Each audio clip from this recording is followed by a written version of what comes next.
training seminar, one of our longer seminars this morning. So we're going to be running for up to 2 hours. We'll just see how we go with that.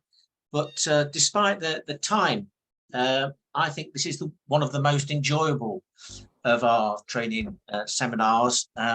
Something that gets us away from some of the nitty-gritty sometimes of compliance, and the more enjoyable aspect, I think, of our roles, which is around kind of people management and working with people to enable them to fulfill their potential, as well as to grow our business.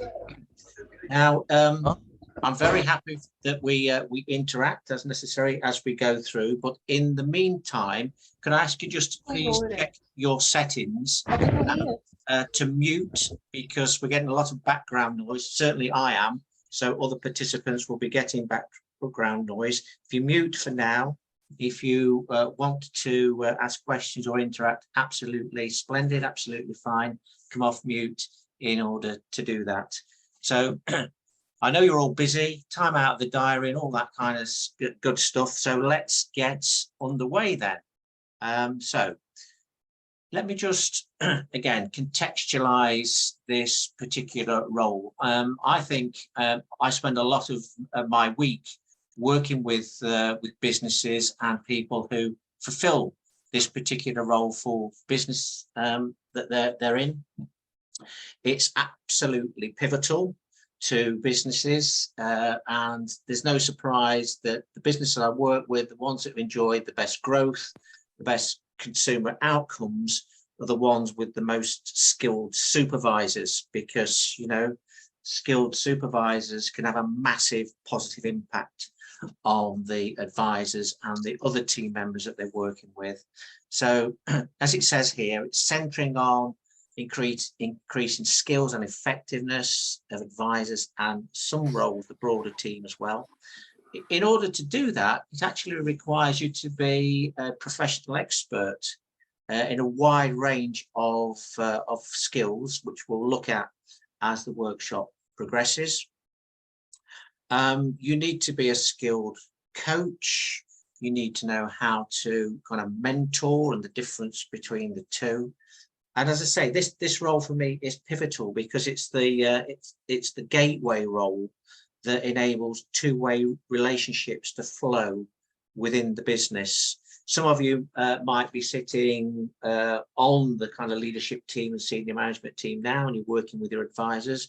Others may be sort of between senior management and your advisors. I've been in both positions myself, and I know how pivotal it is to the business for those relationships to be flowing effectively up, down, across, etc.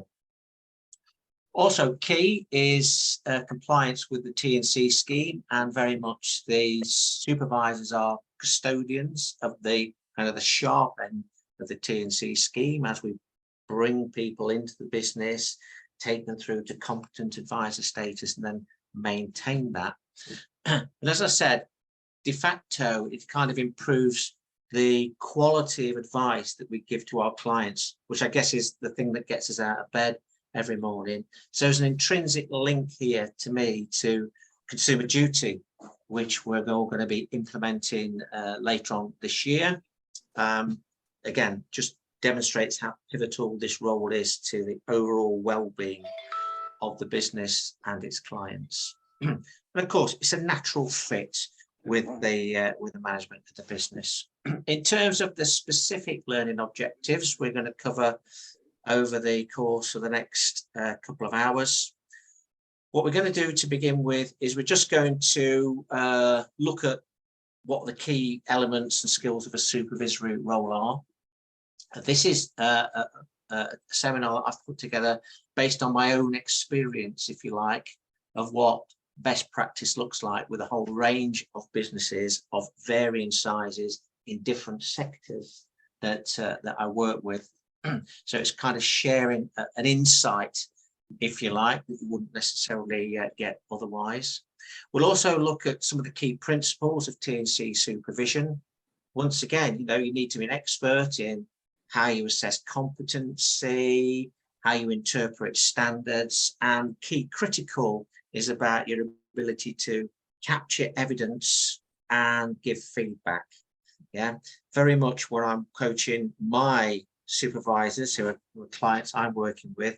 I talk about the world of social media and and video clips and how we're all used to that now. And very much that's how I see the role of the supervisor. You must always capture evidence as if it were a video. You need to know what's been said, how it was said, the body language. So it actually brings richness to the feedback that you give through the coaching sessions. I'll also introduce you to something called the SID process, which is about really ensuring that when we're working with people, we're dealing with the actual needs, so the causes rather than the symptoms, and that's another key element of best practice from supervision. Causal effects, not symptoms, and wasting everybody's time on that. So we'll look at that in detail and looking at the 4 elements of the development cycle. Again, for many of you on the call are experienced supervisors, this will be kind of a refresher in terms of how we ensure it's a virtuous circle, isn't it? Development. We never actually get there. We're all of us always learning, and how we make that development cycle work for everybody. So we've given some structure to the process. We'll then take a look at performance coaching, particularly because we're all in business. We're here to, yes, delight clients, give great outcomes, but we're business people too. We need to make money. We need to make the business grow. And performance coaching is a take on coaching, which is actually about driving individual performance to create business growth. And then the final part of the session, we'll just be looking at how we build and maintain effective relationships and the impact that potentially has on business development. So as you can see, quite a lot of ground to cover. So with that in mind, let's get underway then. So in terms of, from a best practice perspective, what do the key supervisory skills actually consist of? Not try to make this an extensive list, and I'm sure you could add your own thoughts to this list too, but trying to distill it down into something that we can work on together this morning. Communication is absolutely critical. I've started to talk about that already. I'll unpack each of those in more detail as we go through, as is your ability to be an observer of performance, whether that's knowledge, skills, and or attitude, both in formal and in informal settings as well. Your ability to be able to assess against given criteria, particularly in a T&C setting, and to give relevant, crisp, understandable feedback, in a way that will be well received by the recipient. You have to be kind of good at lots of different things in this role. So, when I was a supervisor back in the day, I would never ask anybody to do anything I couldn't do myself. So it's a case of, like me, today I've got my trainer hat on. So equally, I'm sure that regularly you take that position as well, and you do your own training and development of others, some good old face-to-face or individual or group, as well as being a skilled and expert coach and knowing the difference between coaching intervention and mentoring intervention, and the fact that even if you're not in a formal coaching session, you can still take a few minutes out and deliver a bit of quick coaching that oils the wheels of the business through your interaction with individuals. It's about knowing how to monitor performance. So in terms of, working with the people that you're supervising to give them incremental or bite-size improvements to make, and monitoring that performance and making sure that, you're communicating progression or otherwise back to them and not leaving it too long before the interventions come in. And yes, record keeping, we're in financial services, it's meat and drink to us, but we do need, don't we, to evidence all the training interventions. Continuing professional development is a requirement for the FCA. If supervisors aren't seen to be taking it seriously, then guess what? Neither do the advisors. So I was working with somebody in this kind of role yesterday, and we were just talking about, you know, the Boris Johnson piece when he was before the select committee. And what was clear there is that he wasn't taking things seriously, therefore neither was the staff. And I think, you know, that's a metaphor that translates across to this role. You know, if we're seen to be responsible, taking it seriously, measuring the right things, then, you know, other people will take it seriously too. So as I said, I'm just going to unpack these. I'm not going to go into, you know, war and peace, just talk to this piece around communication. Obviously, we need some good oral and written communication skills, and that's all about making sure we tailor and adapt our communication appropriately. So the advisors and others that we're working with are really clear about what's expected of them and what needs to be done. So it's about tailoring our language, our communication appropriately so that hits the spot.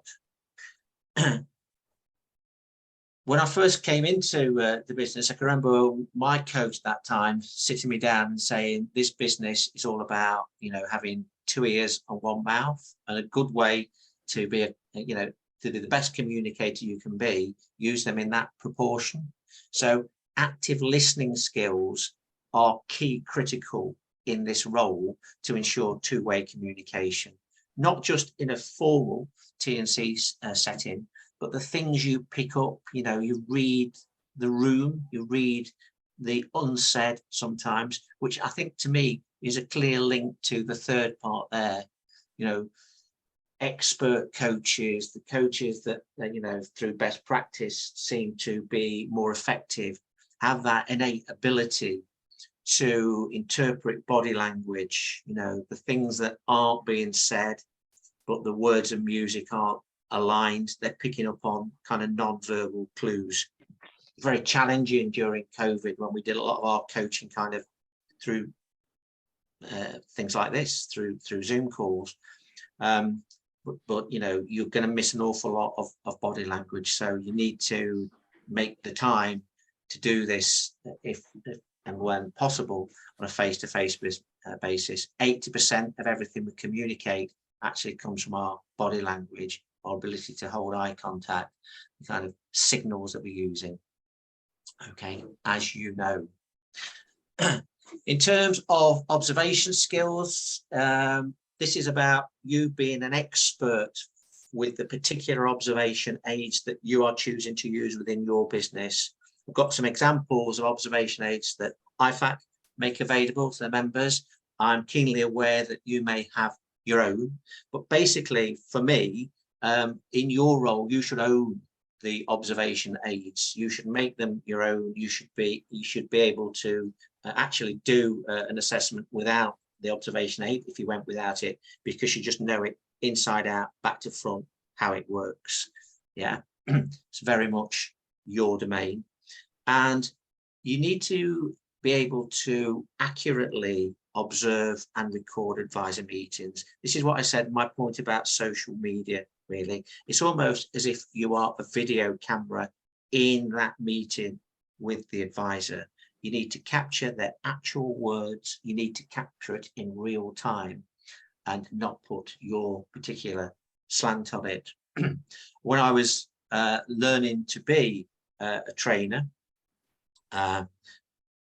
then I was actually videoed in front of groups, because that was a brilliant way of giving feedback in terms of not only the words you were saying, but your body language and your interactions with the group. And I guess for me, that's the challenge to a supervisor. It's about being able to record and have meticulous notes so well that you're able to recreate elements, key elements of the meeting that you've observed. And then in terms of your observation skills, it's essential that you're able to calibrate advisors relative to their peers. Now, this will obviously vary dependent on the teams that you're responsible for. You'll have, some of you will have large teams. There'll probably be mixed levels of experience in there. You maybe got some who are not yet competent. They're the early stages of coming through to competence. You might have some who have been around and are well experienced. And it's about having the ability to understand where somebody is on their particular journey and being able to calibrate performance relative to the journey that they're on against their peers. And that's absolutely critical as well, because that should inform their performance appraisal and where they sit. And one of the things I do with the businesses I work with, we sit down and we look at the advisors and we actually do a hierarchy in terms of performance relative to each other. Now, without evidence, that's quite challenging, and evidence comes from good observation skills, good communication.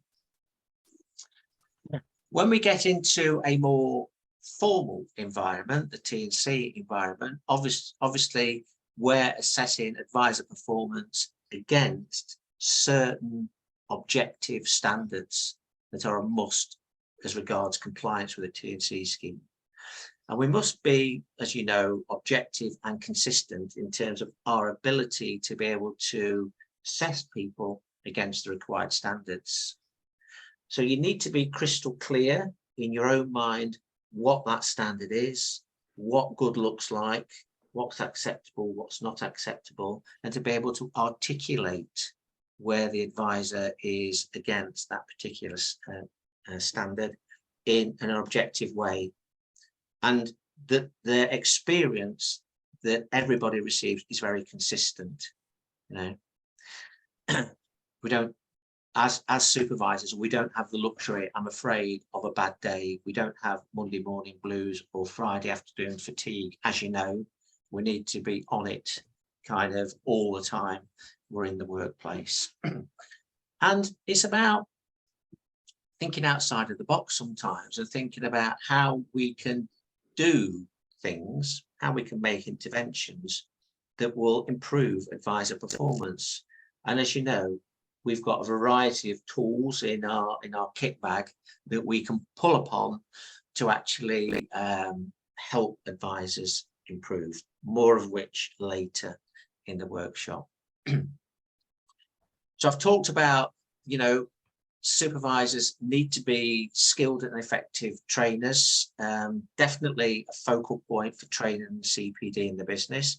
I'm not necessarily saying that you need to do every single thing that you yourselves, because, you know, it's pertinent sometimes, and frankly, I wouldn't have a business if from time to time it's not the, you know, you pull in third parties who've got particular expertise, particular experiences that you need to pull on. But, you know, don't waste your money on that until you've done a very effective training needs analysis that says, okay, what is the underlying issue going on here? Is it an issue with an individual? Is it an issue more systemic across the advisory population?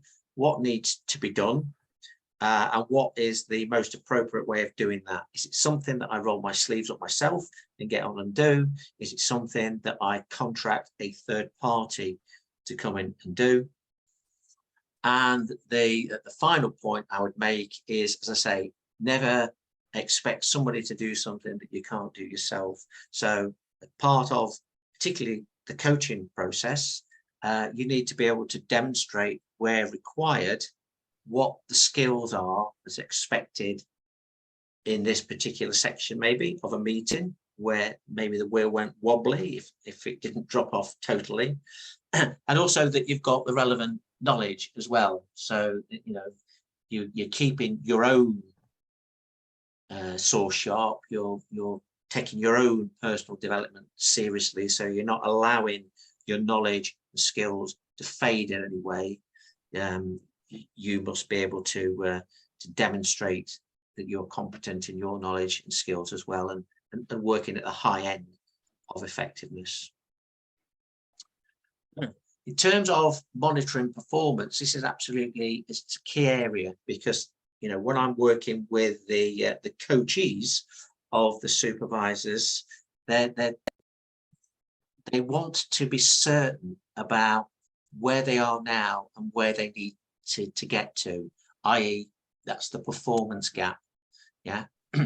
So I'm a big believer in people don't go to the workplace to do a bad job. They go there, they want to work to the best of their ability and to get, fairly rewarded for the performance they put in. It's a great industry, it's a great profession that we're in. We have the privilege of working with clients with some of the most important financial planning needs that they have. And generally advisors want to do a great job for their clients. And 99% of them are totally committed to continuing to improve their performance. And that's where we come in. That's where we bring our professional expertise to the table. This is where you are now. This is where you need to be. And let's put some clear, unambiguous targets in place so that you totally understand the standards against which your performance will be measured. And when we're measuring performance, it's about not just knowledge, it's about skills, it's about attitude, and it's about us as skilled coaches being able to articulate that to the people we're working with in a way that they can understand. And if necessary, as we've seen from the previous slide, demonstrate that to them so that they are crystal clear about how they're being measured and how they're being calibrated against that set of knowledge, skills, and attitude against the expected performance criteria and behaviours that you want within your business. That's where things will differ. Yeah, you've got your own expectations that they must be clear on. And the other thing is we need to be careful that we don't make a cottage industry out of all of this. So when we're looking at development interventions, as far as possible, we need to align them to day-to-day business activities for obvious reasons. So it's looking for opportunities to do observations with client meetings that are already in the diary, or utilise our time and their time as effectively as possible, and not see development as something you do in addition to your core role. If people think that, then we've kind of missed the point, really. And in terms of record keeping, talked about that to an extent in terms of the importance of keeping meticulous records of advisor development, making sure that across the business we can all evidence that we're meeting our CPD hours, but not just that, to the right standard. And this is a brilliant way of being able to recognise advisors' achievements, because if they are doing things from a CPD perspective, whatever it is, it's a great chance to reinforce positivity across the business about how somebody has, developed, hit a particular milestone, goal, whatever it is. It's a great way. Businesses thrive on success, as you know, good vibes. So we've been looking at some of the key skills and attributes required of effective supervisors. In terms of the key elements of a supervisory role, I'm very conscious I'm not teaching you anything you don't know here, but we've spent quite a bit of time there talking about supervision, the critical element of the role that says, right, all roads lead to me as the supervisor. I'm kind of on the hook for assessing T&C standards and maintaining those standards and ensuring people take CPD very seriously. And within that, what we've said is there's a range of different elements within that we need to be cognizant of. There'll be the new joiners who we are responsible for onboarding. And I always recommend to the businesses I'm working with that supervisors are included in the recruitment process. And I'm sure that many of you on the call, that's absolutely what you do. If you can get the right raw material, then it makes the rest of the moving through to CAS much more straightforward. So we need to onboard seamlessly, effectively, get them to the point where they're competent, and then we need to keep all the plates spinning because we need to maintain competence. And as I say, dependent on your role, dependent on the size of your team, the individual I was working with yesterday has 12 advisors in their team, and they are at various stages. You know, they've got some experienced advisors, they've got 2 relatively new starts within that team as well.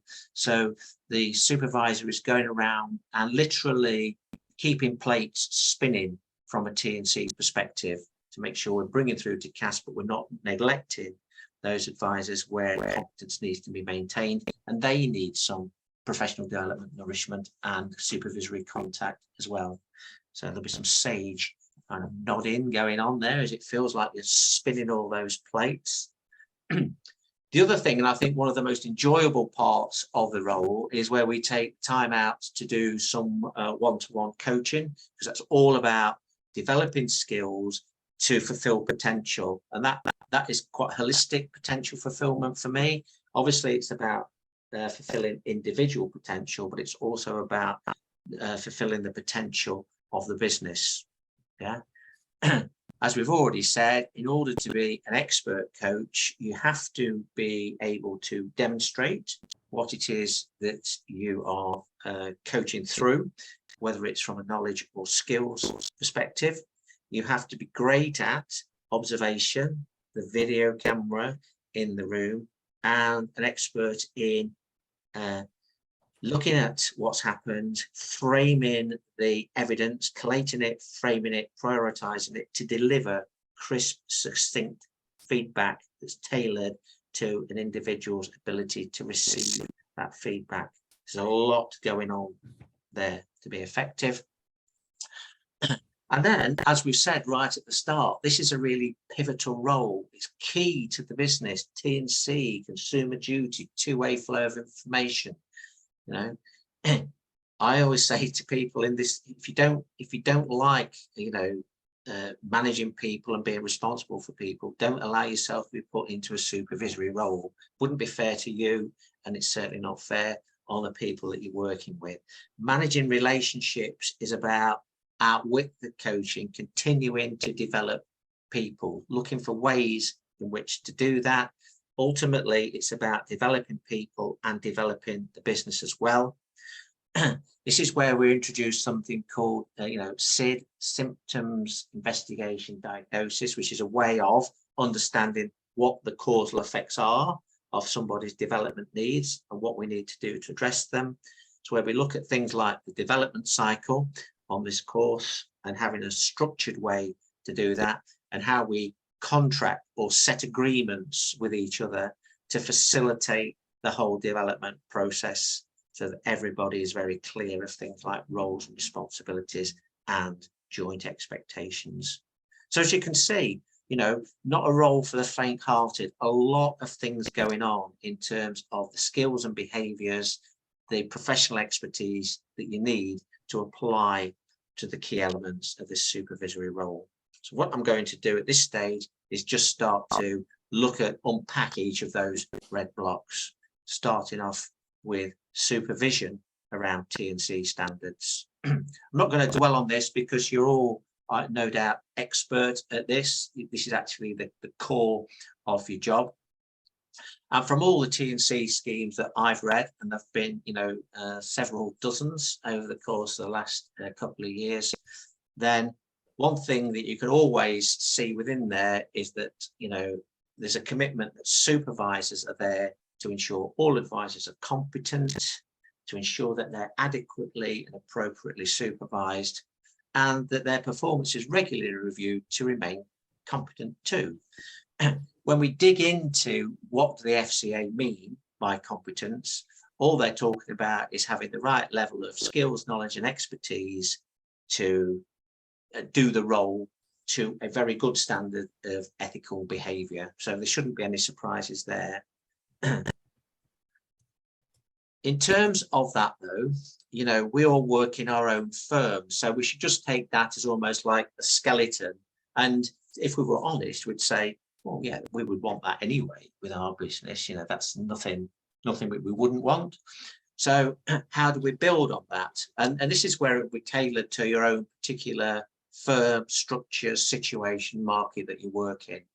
But you need to be clear at width of compliance with T&C, what is acceptable. So what standards is your firm going to sign up to in terms of knowledge, skills, behavior? Some firms have values, some firms have behaviors, you know, charters, doesn't matter what it is. So what is acceptable around here?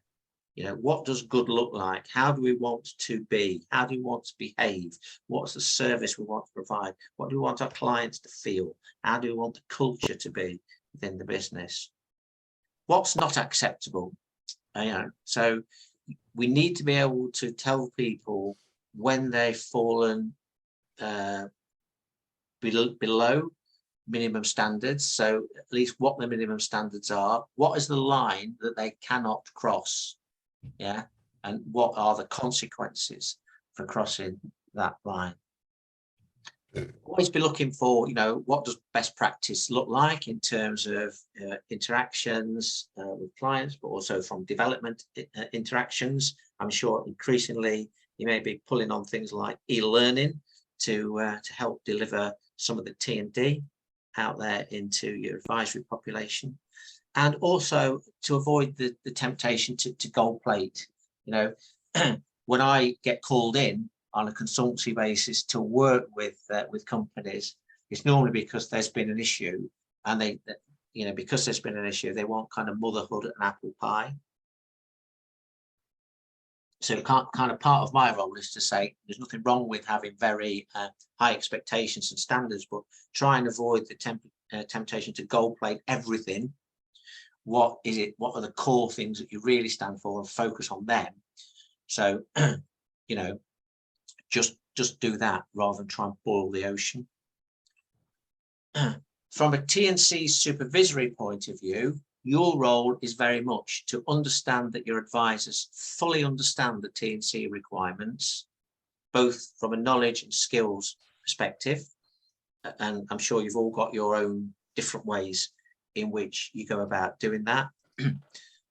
To make sure, once again, that you can measure and calibrate individuals against those specific criteria by using observation aids and MI. So your own observation aids, fine. Again, you'll have your own MI suite, no doubt. You'll be looking at things, no doubt, like complaints, persistency, customer satisfaction surveys, that sort of thing, to try and draw on what's going well, where is there improvement required, and, you know, have a process in place that's replicable, that everybody, when I'm talking to the advisors within businesses, you know, they like to know where they stand in terms of no surprises, in terms of the processes that are in place to catch them doing things right. You know, what's your process to evidence and attain ongoing compliance? If you were to take time out of the business for, you know, whatever reason, for 6 months, could somebody step in, pick up those processes and actually deliver seamlessly for the business? Are they explicit? So when you're thinking through the standards you want for your business, just have in the front of your mind, could anybody come in, look at our T&C schemes? Could they look at kind of the records that I'm responsible for, and the evidence that I've collated, and be confident that I've got a robust process in place, any trainee to be taken on, onboarded, and get them to CAS? Yeah. Have I got ongoing robust systems and processes in place for, once they're at CAS, to maintain competence? And what processes are in place for any advisors that don't continually maintain the required standards?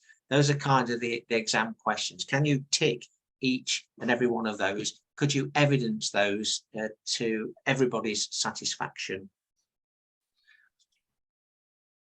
So we're talking, remember, about the T&C elements of this. So we've kind of talked about setting standards. And then when we're managing assessment events, as you know, there are kind of three key elements when we're managing assessment events.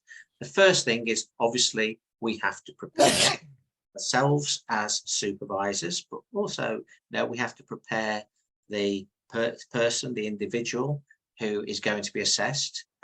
Even experienced advisors, if they don't particularly want to be assessed, it's not their favorite thing in the world. So it's about planning, it's about organizing, make sure you build in sufficient time. If you're due to be observing somebody at 10 o'clock, don't leave it until 5 to 10 to try and get all your paperwork together and ducks in a line. Best practice looks like having your paperwork ready in good time, maybe having a chat with the person who's going to be observed at 9:30, just to reassure them, just to outline what's going to be happening as part of the observation. So build additional space in your diary to do that, because it enables you to position the event and just reconfirm the standards. You can show them again the observation aid you're going to be using, try and remove some of the mystique, particularly for your newer advisors who maybe are unfamiliar with this process and maybe even more nervous than people who are more experienced in terms of being recipients of this. Once you've done your observation, try and avoid the temptation, again, from a best practice point of view, of going straight into the feedback.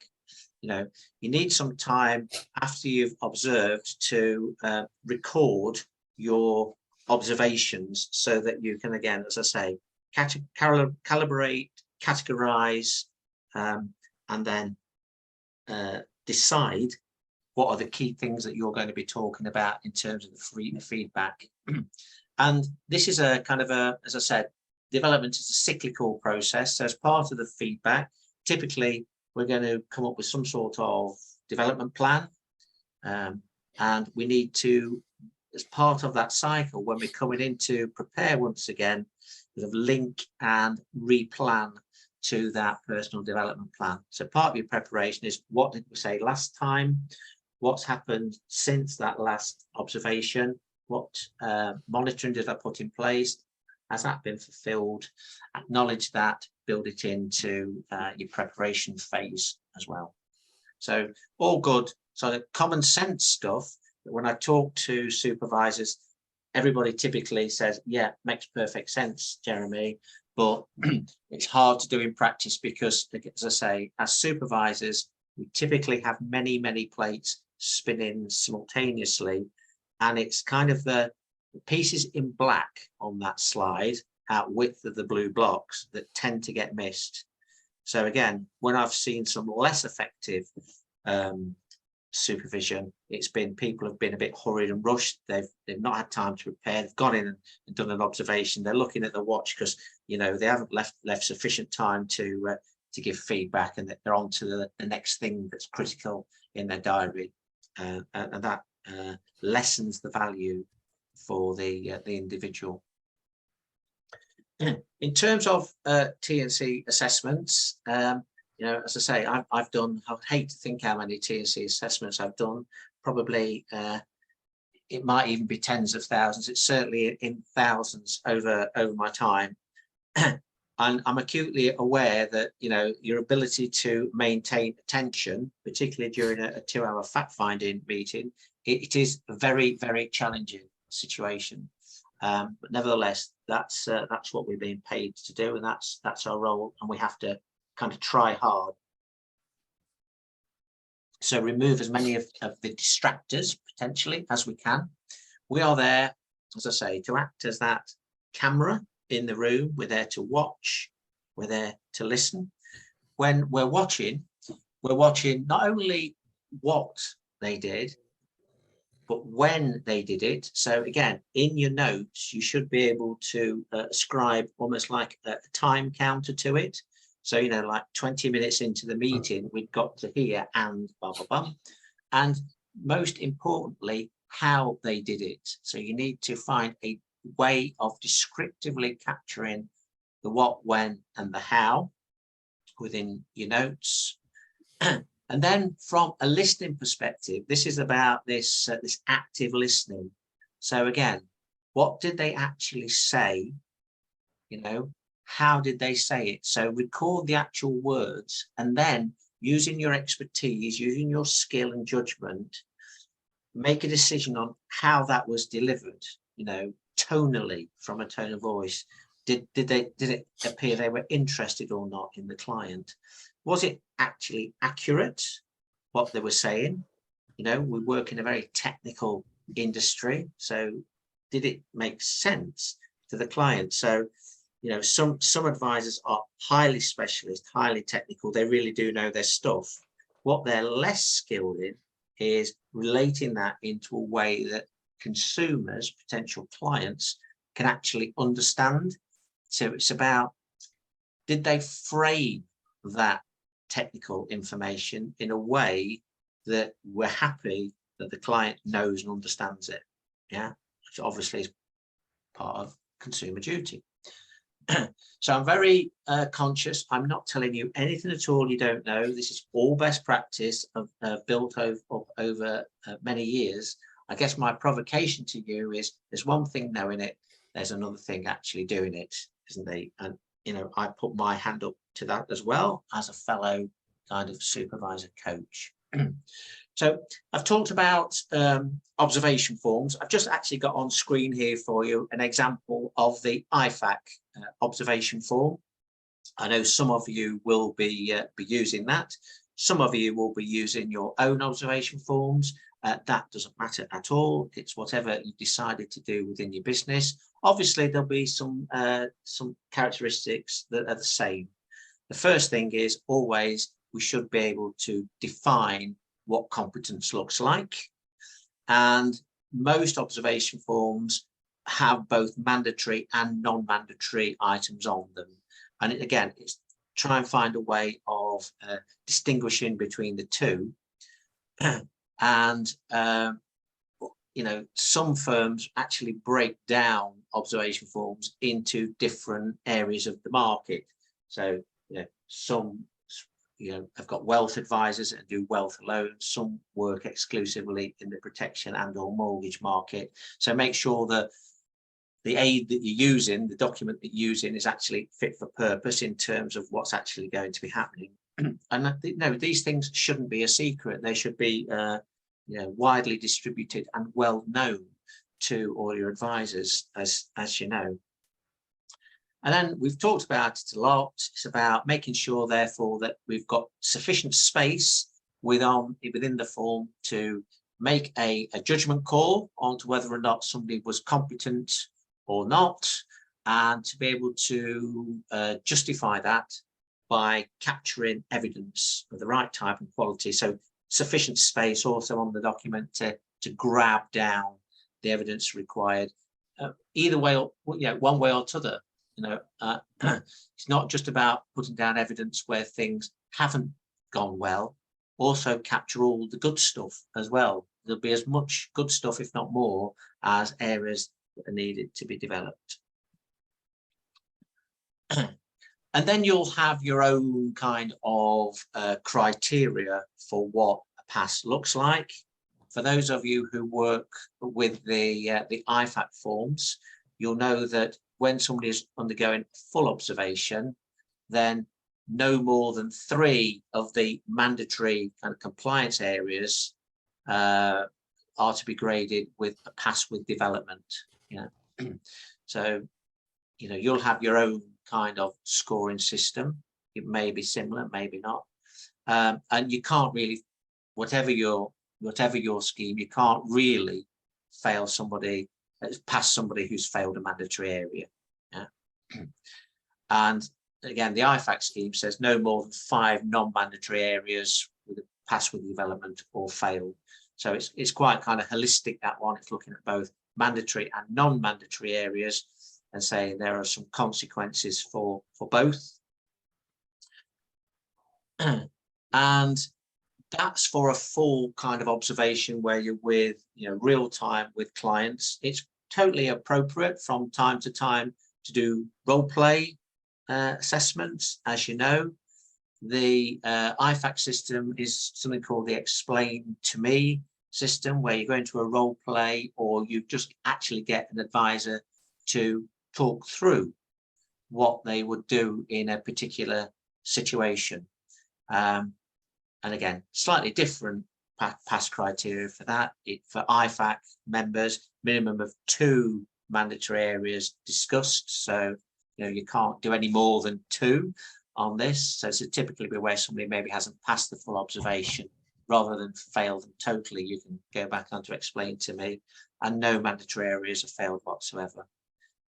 So that's the IFAC system. You've maybe got your own form, but most importantly, it's about having that robust system in place that delineates between mandatory and non-mandatory, gives you an opportunity to maybe, if required, do a subsequent role play to get them back on track. But critical, as important as anything, is space to record evidence of the interaction. Because when it comes to capturing evidence, as I've said, it's all about your quality of your note taking. So when you're recording in your observation forms, it's what you said. This is what I heard.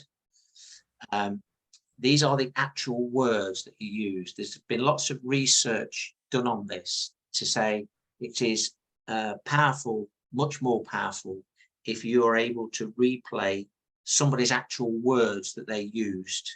Yeah. So you said this, the client said this, you responded like this, da da da da da. Yeah, very powerful. And to actually have the right balance between, what you saw, what you heard as well, not for it to be out of kilter. Probably the most important thing in all of this is to remain objective. So it's about writing down specifically what you saw, what you heard. It is very difficult for some people to avoid giving their opinion. This is what I thought. No, not when you're capturing evidence. This is what I heard. This is what I saw. Yeah. In my view, no, this is what, you need to make sure it is very specific and objective.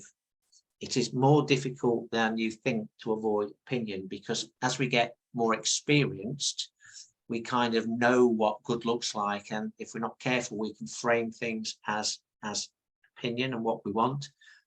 That's not the point. That's not the objective of note taking. It is to crystallize and capture in an objective and effective way what you've heard, what you've seen, and to be as descriptive as possible with your note taking. And then it's about getting that all documented up. So it's about allowing yourself, let yourself off the hook a little bit, give yourself some breathing space after the observation to actually get that observation form into the right standard, the standard that you would want it to be at, through writing up, through clustering information, collating it all together, calibrating it together, and deciding where it is you're going to go in terms of your priorities for feedback. And also, use simple language. Yes, we work in a technical business, but again, being cognizant of the individuals that you're working with, make sure that they are able to understand what it is that's being written down. Best practice is to leave a copy of the observation form with them.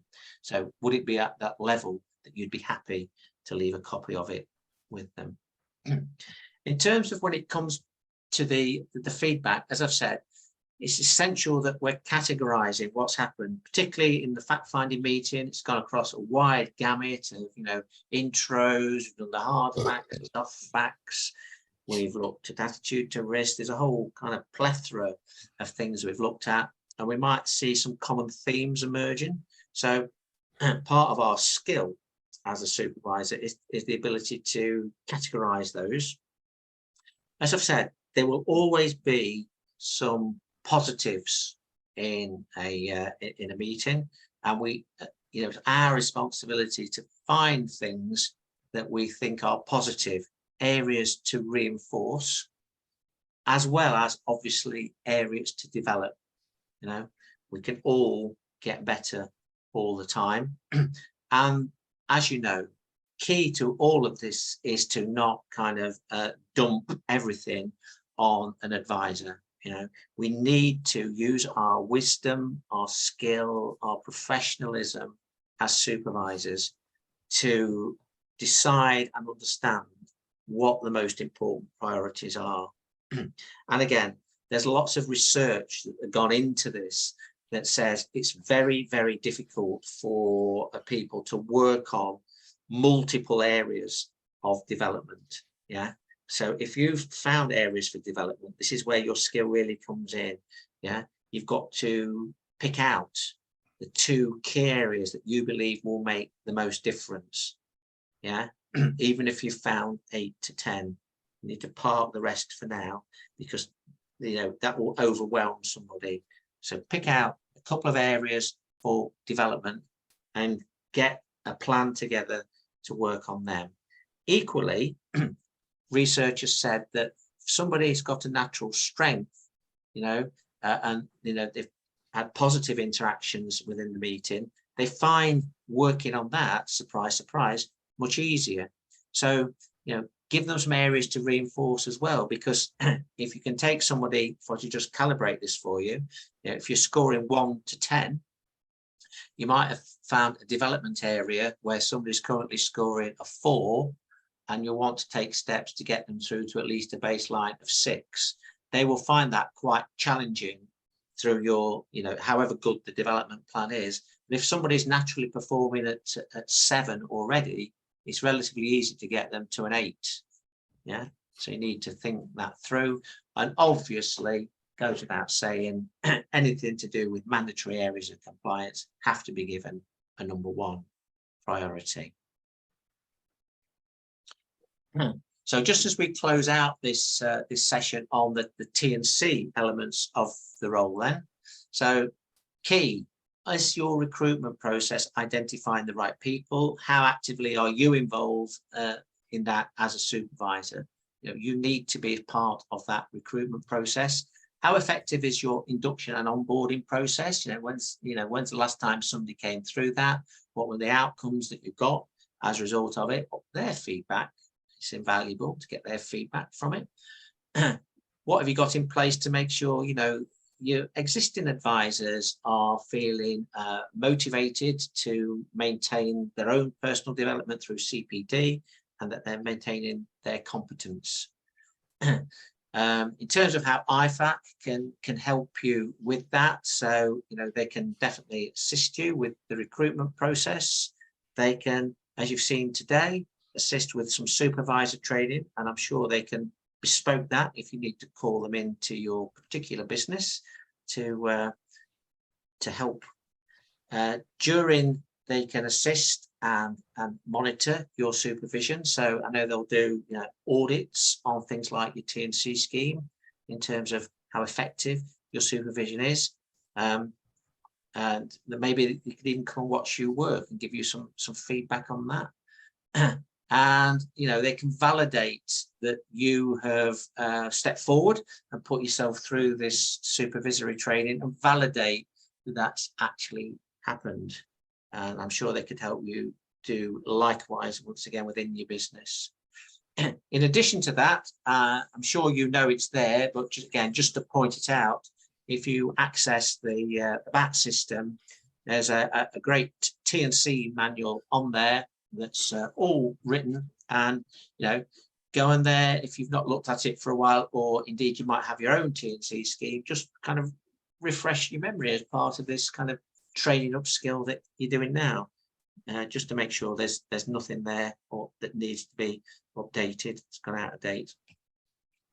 Okay, so what I've done there is I've looked at the supervisory elements of the role. What I'm going to do now is I'm going to look at the development cycle.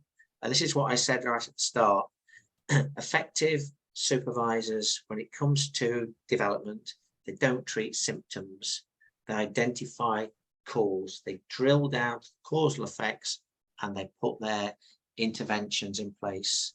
And what I'm doing with you now is just sharing this development cycle, which typically starts at analysis, but it is a cycle, so it's designed to go on a cyclical basis. And from an analysis point of view, what we'll dig into it in a moment is the SID system. So we look at symptoms, we do some investigations, drilling down, and then we come up with our diagnosis, just like any other professional would do, just like a medical professional would do. You know, they treat causes, not symptoms, hopefully. And then we'll look at how you frame a personal development plan so that it's actually linked to the analysis. So it's going to be treating causal effects, not the symptoms. And then how a personal development plan would lead you as a skilled and effective supervisor to pull on the right kind of development intervention. Could be some training, coaching, you could have to do observation and feedback. And then the critical part, and the part, again, from my experience, is overlooked. It's about how you actually, you know, why are we doing all this in the first place? We're doing it to fulfill the potential of the individuals and the business, to develop them, to develop business growth. So let's not lose all that good work. Let's monitor the performance, embed it into performance. Let's measure and uplift in individual progress, because what will follow from that is a business uplift in terms of quality of interactions with clients, and that should translate into to business growth.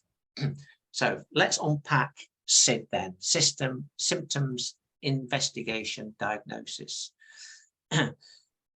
So when we're looking at symptoms, what we're normally seeing there is outputs which show performance against targets, you know, and that helps us identify strengths and weaknesses. So we'll all have kind of our sales data that we're looking at for our advisors. We'll all have our kind of things like customer satisfaction, complaints, persistency, a whole dashboard of stuff, and our own kind of daily interactions, whether they be formal or informal, with our advisors. Yeah. What we need to do to drill down from what we can see at face level is much more kind of investigation. So we've got kind of our, this is, I can see there's something happening here. So we've had a couple of customer complaints, you know, I observed this meeting, there's some weaknesses here. Let's get under the bonnet and explore what's happening to create those outputs that I'm seeing from the individual or individuals. So let me dig into that from a quantitative and qualitative basis. Yeah. So I might need to watch what's happening. I might need to dig in some more data. And I'm going to be quite forensic and persistent with that. Yeah, I'm going to get under the bonnet as to why this is actually happening. The symptom is an output which is showing strengths and weaknesses. The investigation is an input which enables us to explain why we're getting that particular output. In terms of our diagnosis, then we can break that down into distinct areas, really. The easiest one to do is to do a knowledge check. So it's easier in our business when we look at things like technical expertise, what sort of qualifications have they got, you know, when were they kind of attained, therefore, you know, has there been any fade since they were first attained. We can look at things like advice quality. You'll do file checks, case checks, you look at all your stats, you get a good handle on advice quality, which talked about knowledge. And you can look through your CPD logs and see how seriously somebody's taking the refreshment of their technical knowledge. Some of you might even have your own, you know, some firms I work with require advisors to go through annual kind of product related tests and technical tests to evidence the fact that their technical knowledge is where it needs to be. So lots of things that you can do there. Skills, we've talked a lot about skills this morning. We can check out somebody's skills if you're seeing something, if you've got, as part of the symptoms phase, you know, you're getting an output that that starts to concern you. Your input might be to do a role play and to just get the advisor to walk through, not the whole meeting, but maybe a particular element of the meeting. Maybe you can dip into a live meeting to see what's happening. Obviously, you've got performance against a whole kind of range of targets as well. So you can see what somebody's average premium income is against others, because that gives you an idea, you know, do they multi-sell in meetings? So again, gives you an idea of how skilled they are in terms of identifying these and then tailoring solutions and influencing the client in the right way. And an invaluable source is obviously the, you know, the client feedback. We can get real-time kind of input from clients. And then the one that a lot of people don't talk about, but this is the attitude of an individual. You know, how are they performing against business and personal goals? You know, Morning. They should all be kind of aligned. And have we got alignment? Yes. Between them and their personal values as well? Okay. Kalish, can you mute, please? I'll get him. There we go.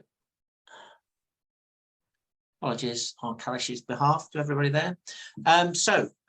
Yeah, again, my observation has been from time to time when I'm out with firms, there's individuals in the firm that may be performing at a really good level. They're very strong, so that side of it is good. But there's a misalignment between that individual and the firm in terms of the culture and the values, and that's a difficult one for a supervisor, but one that needs to be tackled. So we need to, you know, understand kind of more about what makes them tick, their value sets, why that's manifested in these kinds of behavior, and whether, frankly, there's ever going to be an alignment between that and the firm's values, you know, and then some decisions need to be made. Do you live with that and kind of the friction that potentially may cause, or do you need to do something about it? Not my decision, that'll be a decision for you and the leadership team. So that's how we sort of get into the under the bonnet to a certain extent to understand what it is that we need to do in terms of somebody's personal development, so we can build a plan. So in terms of the plan, as I said earlier, we have to be really clear with people. This is where you are now. This is where you need to be. And what I'm going to do now is I'm going to use quantitative and qualitative data from that SID process. So you need to share with them your findings, you know, from that broad data set that you've got. This is what we saw happening. I've done some digging. This is, you know, what we found, and therefore this is what we need to do about it. So again, some very clear targets and standards, so that they could come out and say to anybody else, this is what I'm being measured against. This is the sort of kind of behavior I need to demonstrate. This is the kind of knowledge level I need to attain. And they need to know how they're going to be measured against it. Again, from a best practice point of view, it's better to go for incremental change. If somebody is performing at level 4 and best practice for you looks like a minimum of level 8, it's difficult to close that delta immediately. You need to set them incremental kind of challenges. So 4 to 5, 5 to 6, etc., to get them to where you need them to be. Yeah, never losing sight of what that absolute, you know, destination kind of is, but also, you know, where they are now and how you're going to help them get there. Again, because we're skilled, we're coaches. We know that we can't, boil the ocean. We need to do it incrementally, because people do find personal development quite tough. It's a challenging thing to do, particularly to change behavior. The other thing that when I talk to advisors, one of the things that really makes them irritable is if they feel that their performance isn't being calibrated fairly against others. So it's about in a personal development plan, we're talking to that individual about where we're calibrating their performance, why, and if necessary, we can pair them up with other people or get other people to demonstrate so that they can actually see the delta. And once again, to ensure that any interventions are aligned with day-to-day activities. Let's not make cottage industries out of this. In terms of deciding the type of development intervention that's needed, you'll all be familiar with this. It's been around since the 60s. It's Blanchard's situational leadership piece, which we all call these days the learning curve.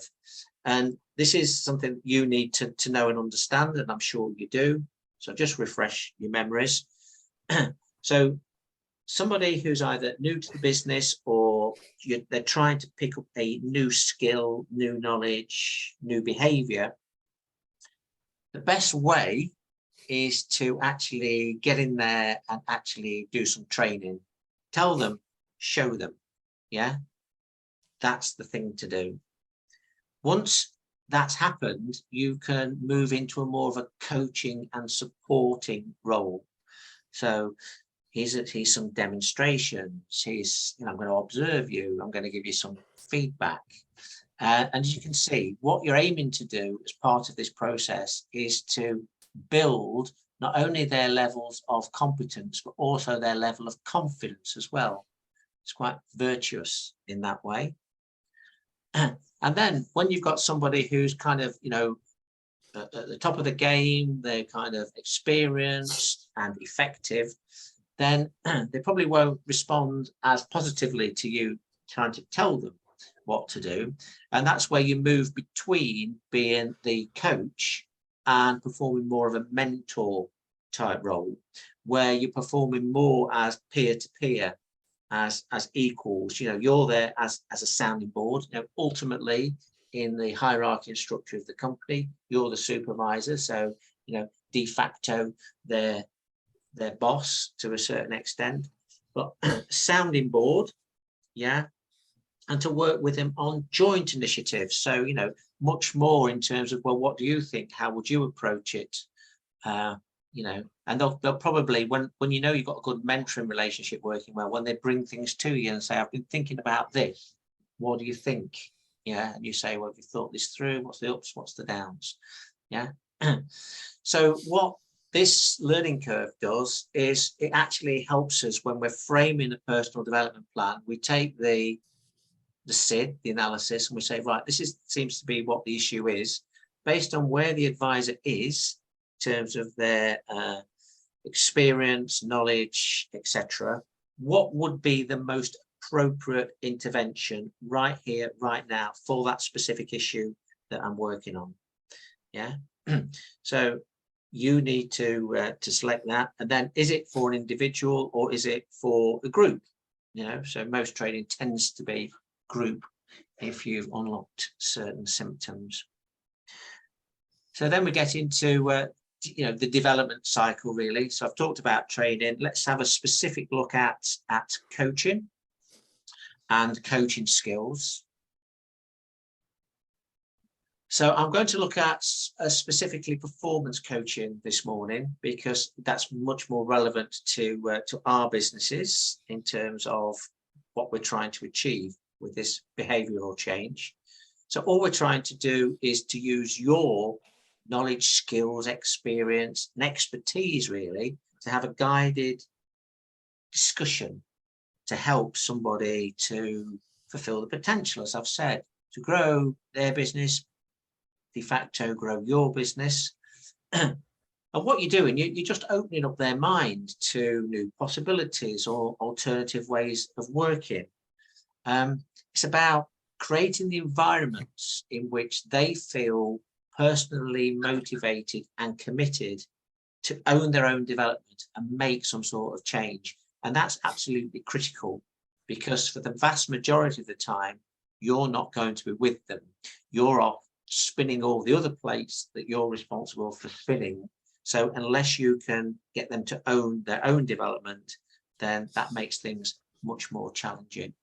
And the essence of performance coaching is it's a bit like the broad concept for those of you who are like me, of a certain vintage. Where are you now?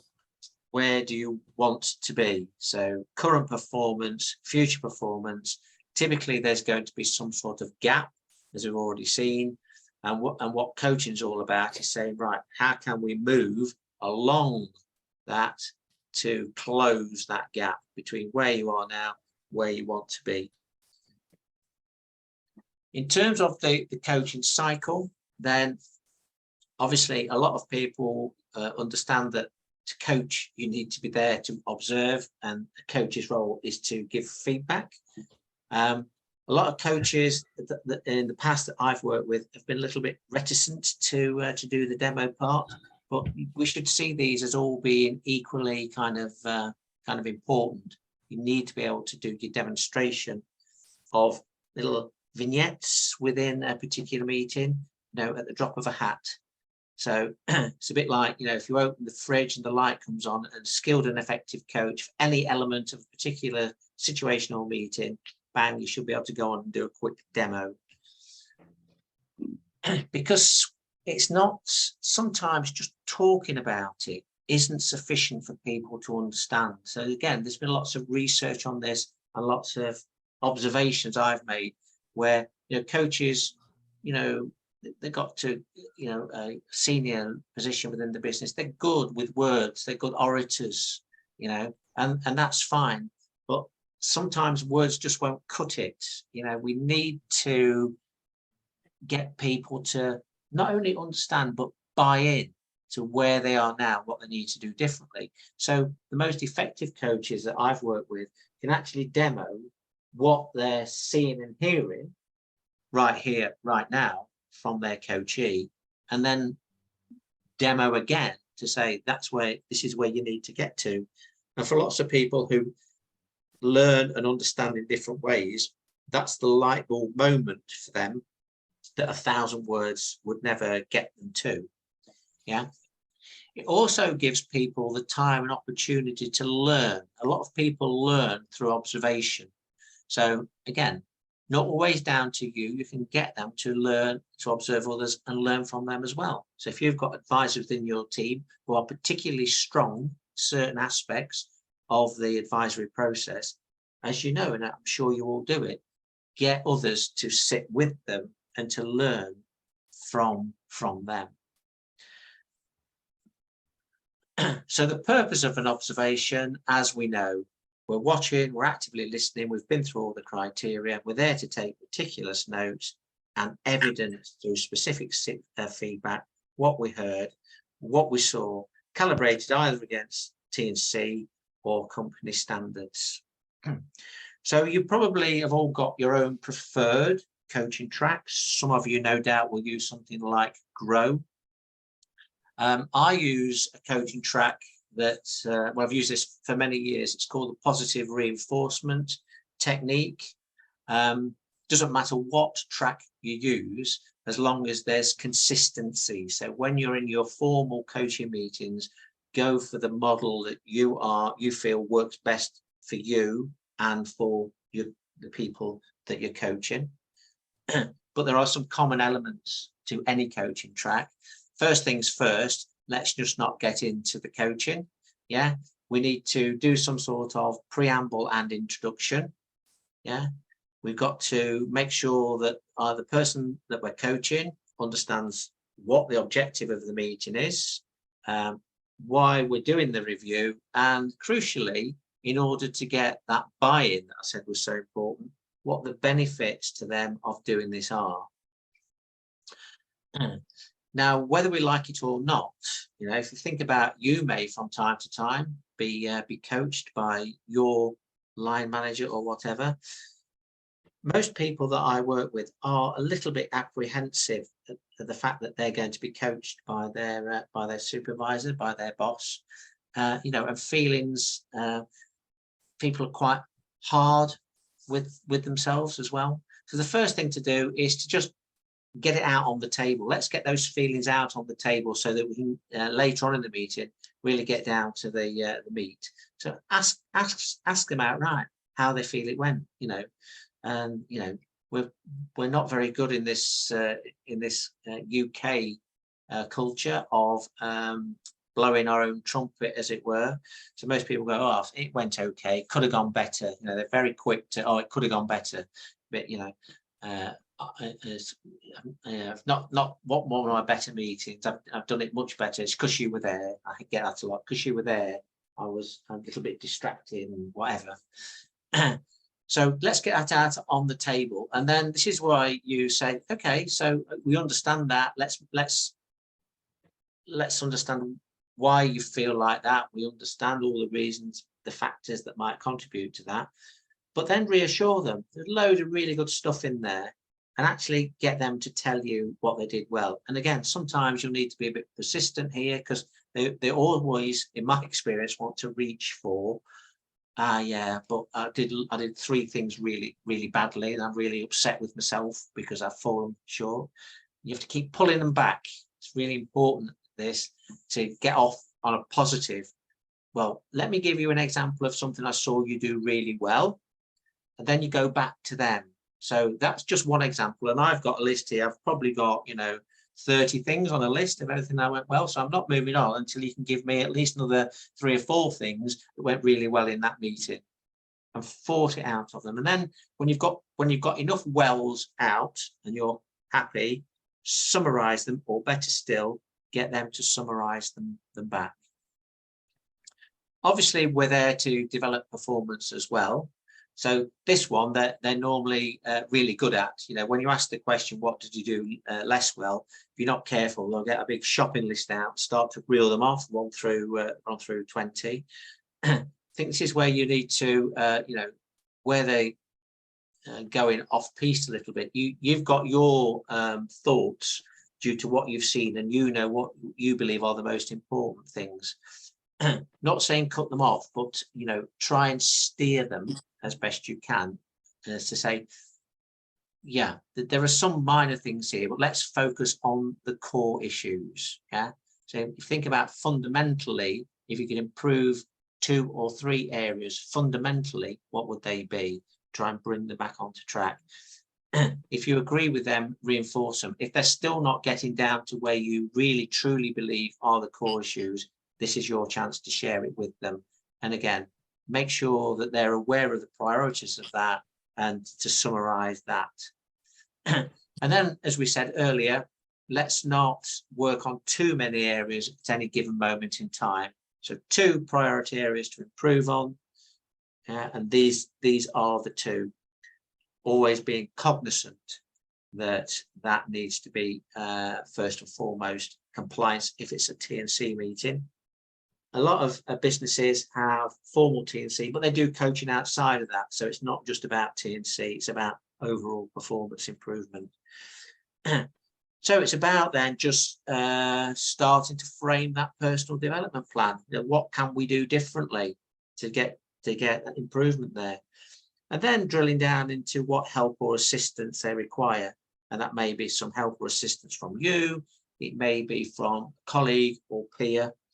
And this is the bit that's oft overlooked. Yeah, how we get that performance improvement that's maintained, because remember, we're on this cycle here.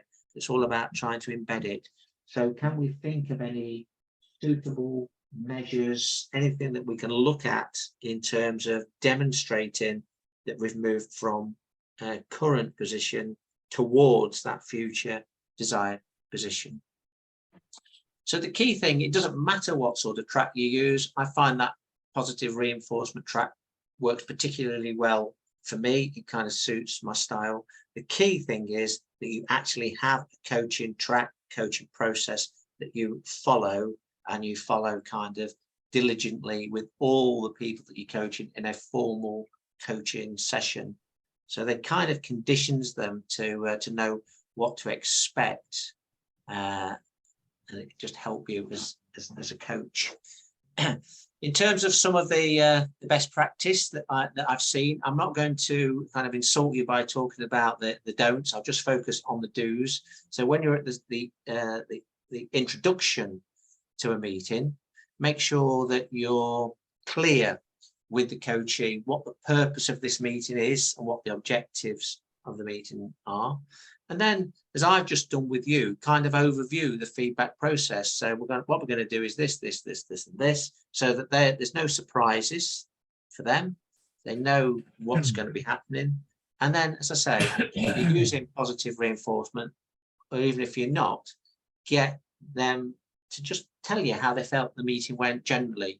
You know, it's really good information to coach. I did some coaching last month, and the guy I was going to be coaching, I was observing a supervisor coaching an advisor. Suffice to say, I didn't think the supervisory coaching session had gone very well.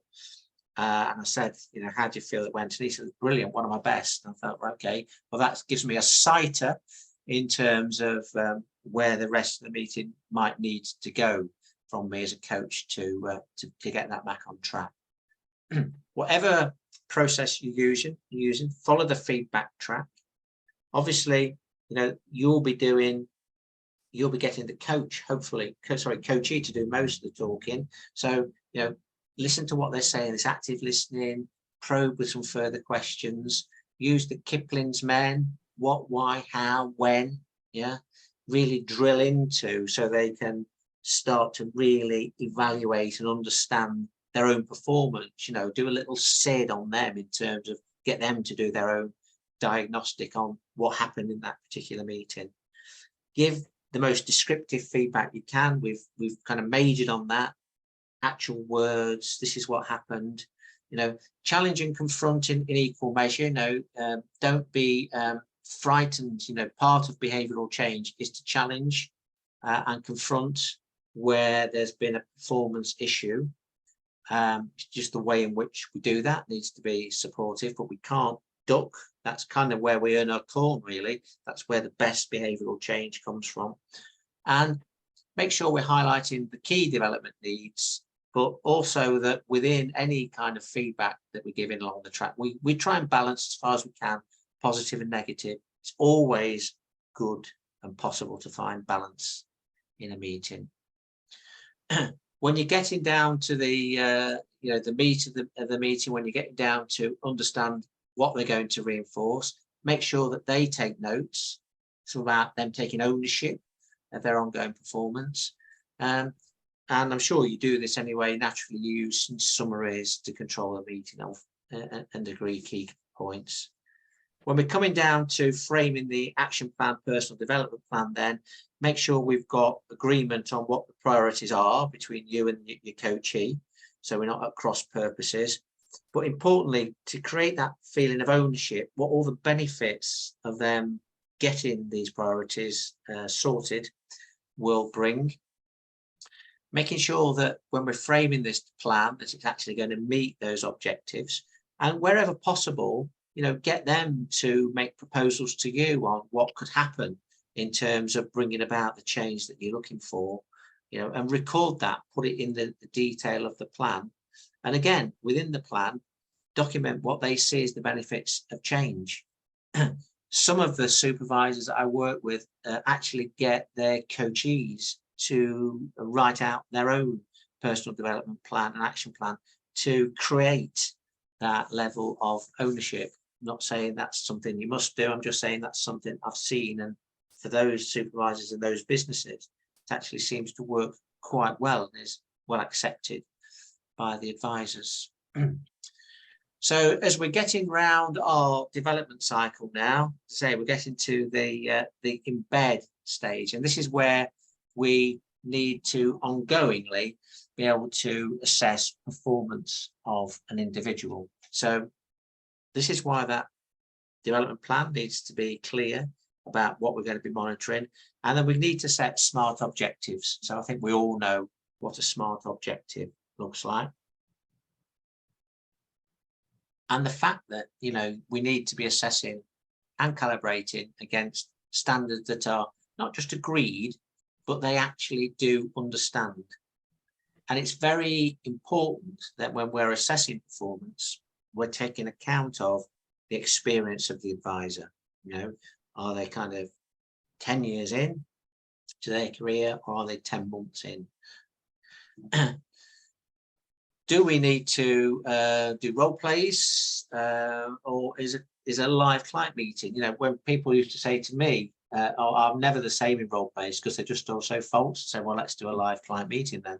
Guess what? No different. And, you know, how you will deliver their feedback.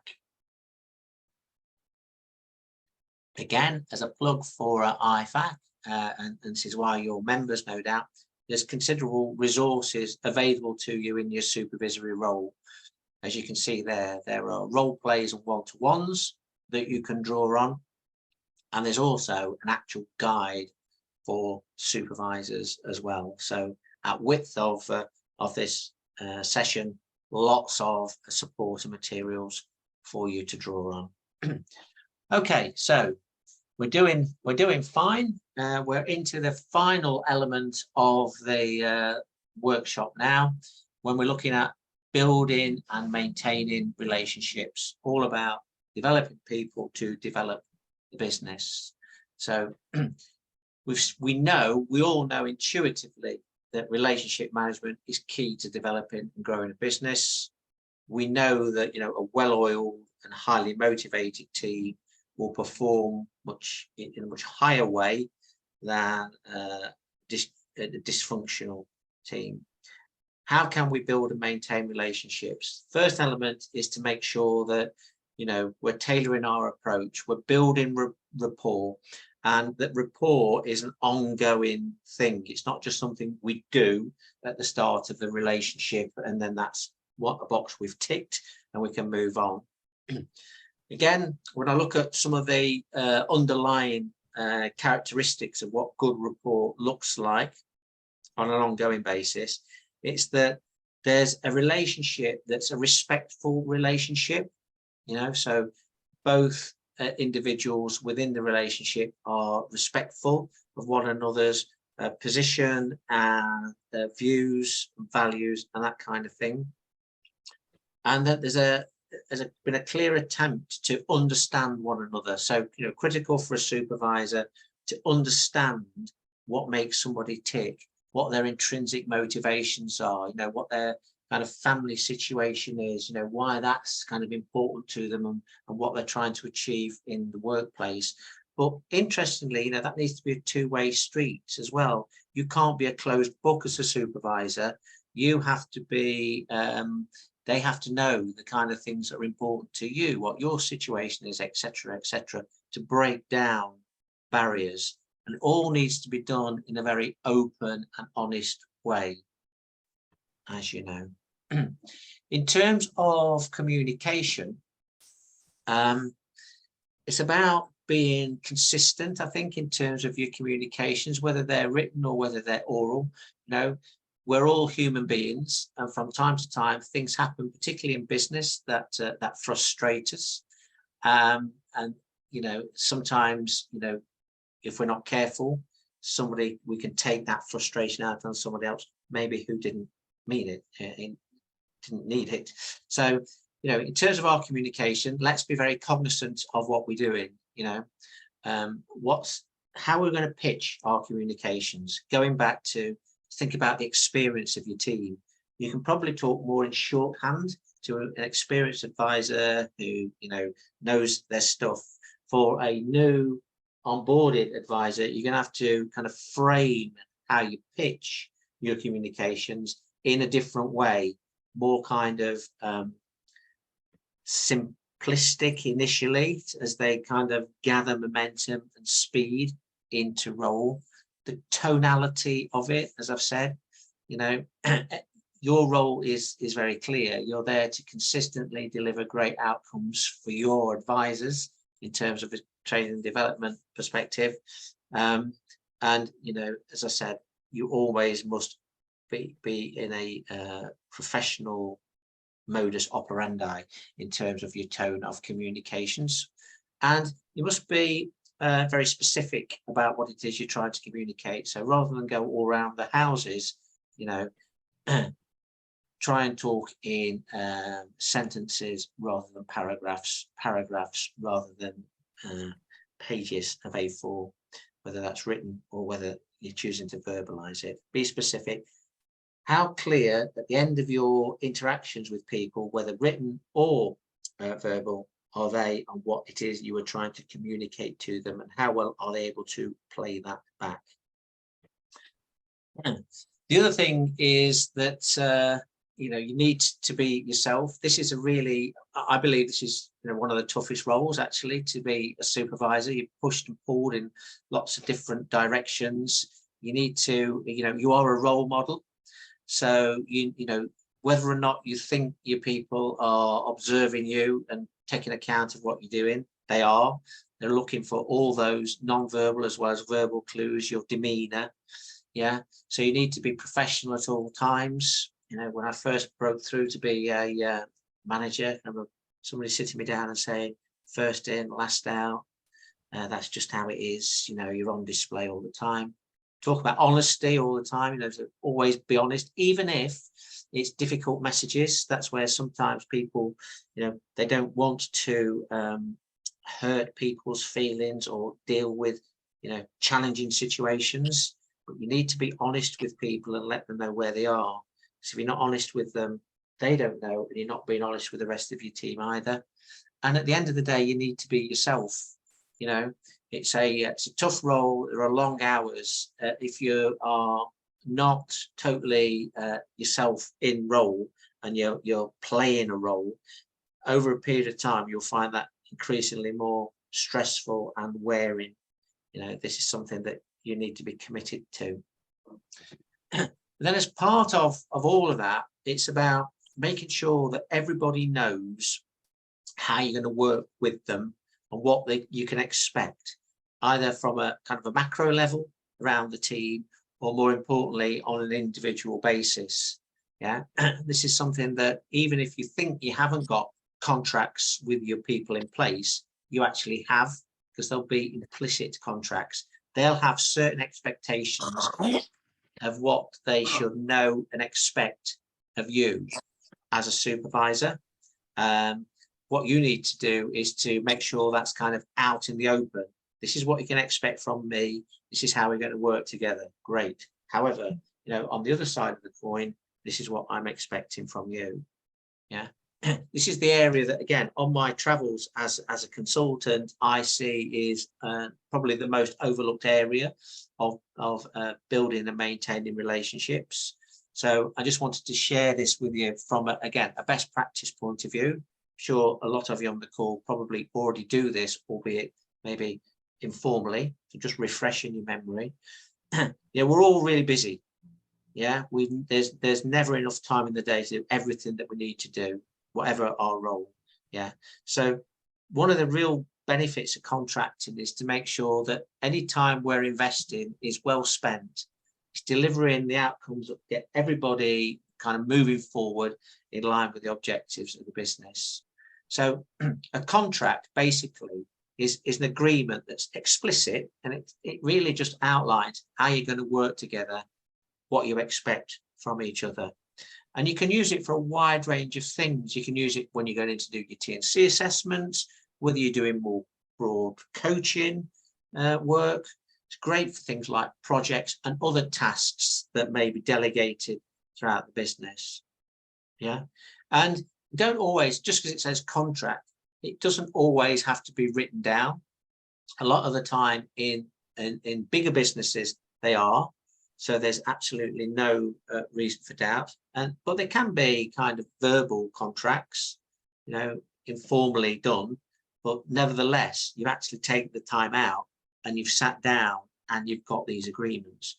when I'm contracting, I always get the person that I'm contracting with to make their own notes, and then we kind of share those so that by the time the meeting has finished, we are both clear on what's expected of each other. Yeah. And in addition, there could be sort of implied contracts. If you do this, this could happen. Yeah. So if, you know, it's kind of the unsaid, or they could be more explicit, which is better. You know, if you do this, this will happen, and we're going to put some measures around that. So a contract should have some clear, measurable objectives in it. Obviously, we need some sort of time scales in a good contract, and we need to have decided roles and responsibilities for certain aspects of the work. Easy in a T&C feedback or coaching session, you know, your role is to be coach, and your responsibility is to deliver good coaching experience. Their role is to be the coachee and participate in the meeting. It gets a little bit more tricky when you're looking at things like project work and task delegation. You need to clearly frame roles and responsibilities for people, particularly, you know, who does what do you do, what do you not do, and also, you know, not just the task at hand, but what are the kind of behaviors and standards that we're going to work to in our particular business. So it's not just the what, it's the how we do things around here and why we do them that are so important. The other thing is, you know, we've got timescales in. Hopefully, as part of that timescales, we've built in review processes and two-way dialogue. So communication processes, again, could be relatively informal.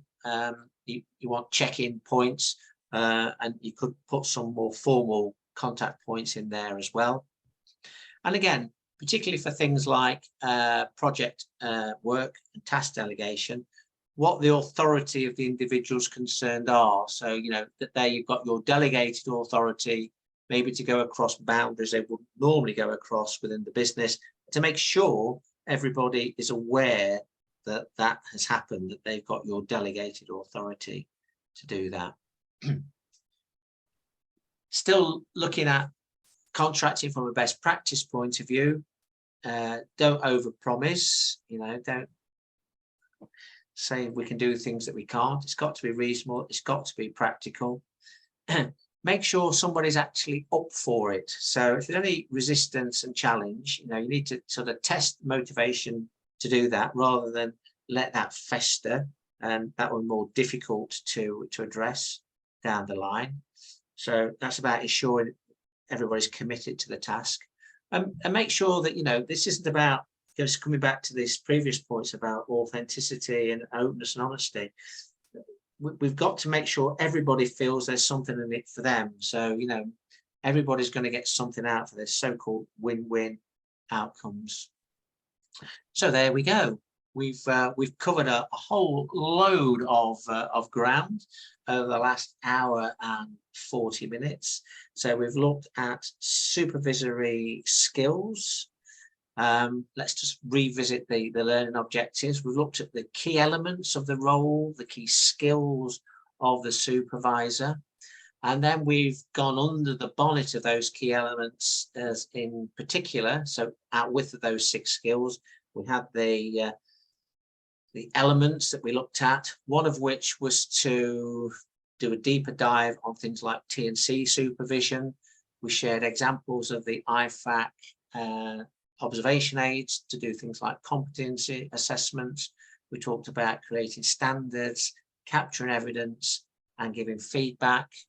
We looked at performance coaching and looked at the importance of performance coaching. We said that we can use that to help not only the individuals, but businesses fulfill their potentials, and that coaching isn't always linked to T&C. We can do behavioural and skills coaching out with T&C. We also looked at the development cycle, the key elements within it, and specifically we unpacked the SID process, which is the reason we did that. That's one of the most overlooked parts of the development cycle, in terms of, if we're not careful, we're treating symptoms, and we actually from a time and effectiveness point of view, we need to be treating causal effects.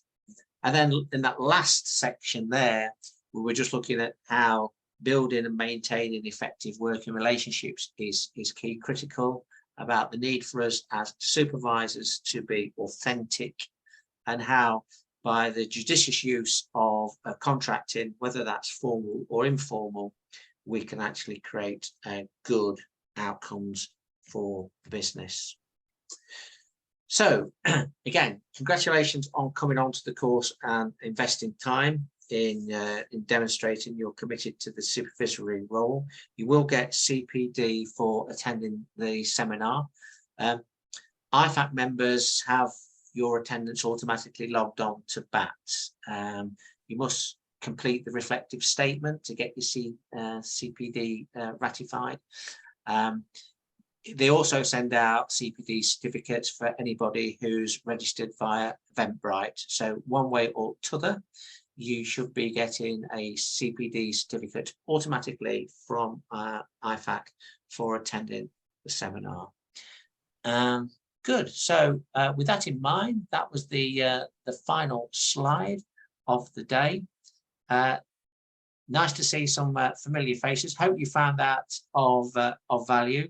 As ever, there'll be another IFAC seminar next week. I'm having a little break for a week or two, then I'll be back later on to do some more sessions. So thank you very much for your attention. Again, I hope you found that useful. Thank you for your kind words. Have a brilliant rest of the day. Have a brilliant weekend, and hopefully see you on a session at some point in the future. So checking out for now. Goodbye.